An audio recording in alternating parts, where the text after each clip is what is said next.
Tuwing linggo ang punta namin ang anak at asawa ko.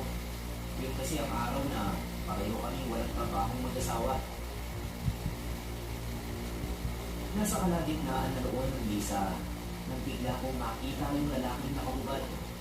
Ang putla niya, Sir Nick. Palakad-lakad. Hindi pinapansin ng mga tao. Lumalapit siya sa mga taong taimtim na nananalangin at bumubulong.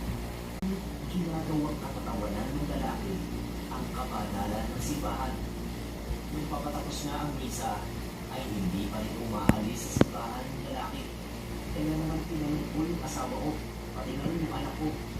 Kung nakikita ba nila yung lalaki nila, nakahubad. Tinawanan lang ako ng asawa ko. Imposible daw na may makapasok na lalaking nakahubad sa simbahan at hindi pa aalisin. Eskandalo daw itong maituturing. Nung sabihin niyo,